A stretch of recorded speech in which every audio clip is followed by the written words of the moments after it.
ચાલો આજે એક એવા પક્ષી વિશે વાત કરીએ જેનું નામ જ કમાલનું છે. એક એવું બતક જે પોતાના અવાજ માટે નહીં પણ પોતાની સિસોટી માટે જાણીતું છે. હા, આપણે વાત કરી રહ્યા છીએ મોટી સિસોટી બતક વિશે, જેને અંગ્રેજીમાં કહેવાય છે ફુલવર્સ વ્હિસ્લિંગ ડક. હવે આ સવાલ જરાક વિચિત્ર લાગશે ખરું ને? આપણે તો બતકને ક્વેક ક્વેક કરતું જ સાંભળ્યું છે, પણ સિસોટી? જી હા, આ પક્ષીની આ જ તો ખાસિયત છે. તો તૈયાર થઈ જાઓ આ અનોખા પક્ષીની દુનિયામાં એક ડૂબકી મારવા માટે. આનું વૈજ્ઞાનિક નામ છે ને, એ તો જાણે એની આખી કુંડળી ખોલી દે છે. ડેન્ડ્રોન, જેનો અર્થ થાય છે વૃક્ષ, સિગ્નસ એટલે કે હંસ, અને બાયકલર એટલે બે રંગવાળું. તો આખા નામનો મતલબ શું થયો?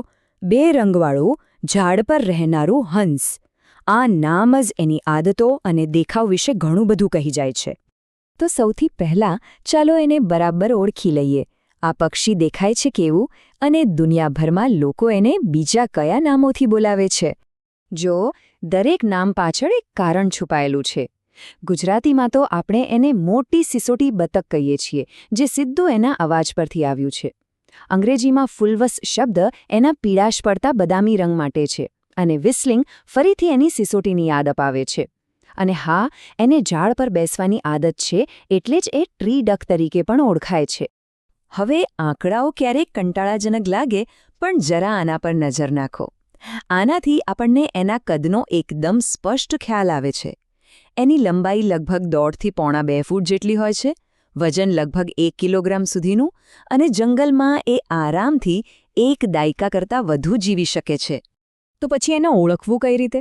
સૌથી પહેલાં તો એની લાંબી ડોક અને લાંબા પગ પર નજર જશે, જે એને બીજા બતકોથી અલગ પાડે છે. શરીરનો રંગ પીળાશ પડતો ભૂખરો છે, પણ પાંખો અને પીઠ એકદમ ઘેરા રંગની હોય છે. પણ એની અસલી ઓળખ, એનો સિગ્નેચર લુક છે એની પૂંછડી પાસે આવેલો ક્રીમ કલરનો પટ્ટો. આ એક એવી નિશાની છે જે દૂરથી પણ તરત જ પકડાઈ જાય છે. સારું, આપણે એને ઓળખી તો લીધું, પણ હવે સવાલ એ છે કે આ પક્ષી જોવા ક્યાં મળશે? એનું ઘર ક્યાં છે? આ કોઈ એક જગ્યાનું પક્ષી નથી ભાઈ. આ તો આખી દુનિયા ફરે છે.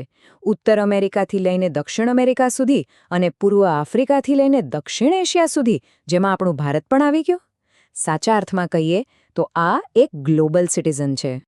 એને રહેવા માટે કેવી જગ્યાઓ ગમે? બસ, જ્યાં શાંત પાણી હોય, ખાવા પીવાની મોજ હોય, અને પુષ્કળ વનસ્પતિ હોય. એટલે કે મીઠા પાણીના તળાવ, ભીની જમીન, અને હા, ડાંગરના ખેતરો તો એના માટે જાણે 5 સ્ટાર હોટેલ જેવા છે. હવે પછી આવી કોઈ જગ્યા પાસેથી નીકળો તો જરા ધ્યાનથી જોજો. ચાલો, હવે એની પર્સનલ લાઈફમાં થોડું ડોક્યું કરીએ. એનું સોશિયલ લાઈફ કેવું છે, અને એનું વર્તન કેવું હોય છે?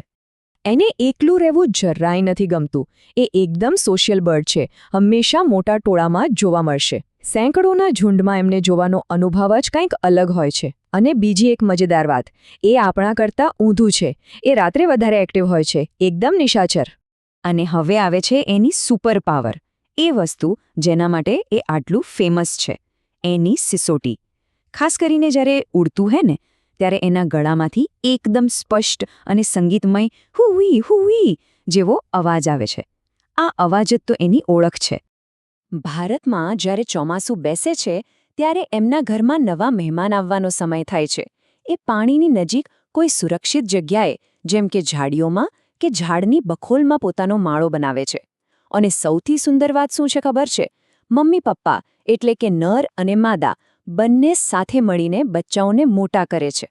ખરેખર પક્ષી જગતમાં આ એક આદર્શ પરિવારનો ઉદાહરણ છે. ઓકે, આપણે આ પક્ષી વિશે લગભગ બધું જ જાણી લીધું. પણ હવે જે વાત કરવાની છે ને, એ આખી કહાણીનો સૌથી રસપ્રદ અને કદાચ સૌથી ગૂંચવણભર્યો ભાગ છે. એ છે એની સંરક્ષણની સ્થિતિ. અહીંયા જ તો આખી વાતમાં એક મોટો ટ્વિસ્ટ છે. એક બાજુ IUCN જેવી આંતરરાષ્ટ્રીય સંસ્થા કહે છે કે દુનિયામાં પક્ષીઓની સંખ્યા ઘણી છે, ચિંતા કરવાની કોઈ જરૂરત નથી. પણ બીજી બાજુ આપણો ભારતીય કાયદો એને શેડ્યુલ 1માં મૂકીને ટોપ લેવલની સિક્યોરિટી આપે છે. આનો મતલબ શું થયો? આનો મતલબ એ થયો કે ભારતમાં આ બતકને કાયદાકીય રીતે એટલું જ સંરક્ષણ મળે છે જેટલું એક વાઘને, સિંહને કે હાથીને મળે છે. જરા વિચારો, એક તરફ વાઘ અને બીજી તરફ આ બતક. બંને કાયદાની નજરમાં સરખા છે. આ વાત જ સંરક્ષણના મુદ્દાને કેટલો જટિલ બનાવે છે એ દેખાડે છે. તો આ આપણને એક બહુ મોટો સવાલ પૂછે છે. જે પક્ષી દુનિયા માટે સામાન્ય છે, એ આપણા દેશમાં આટલું ખાસ અને સુરક્ષિત કેમ છે? આ એ બતાવે છે કે સંરક્ષણ ફક્ત ગ્લોબલ આંકડાઓ પર નથી ચાલતું. ક્યારેક સ્થાનિક પરિસ્થિતિઓ, સ્થાનિક જોખમો આખી રમત બદલી નાખે છે. આ વિરોધાભાસ પાછળનું સાચું કારણ શું હોઈ શકે? એ ખરેખર વિચારવા જેવો પ્રશ્ન છે, નહીં?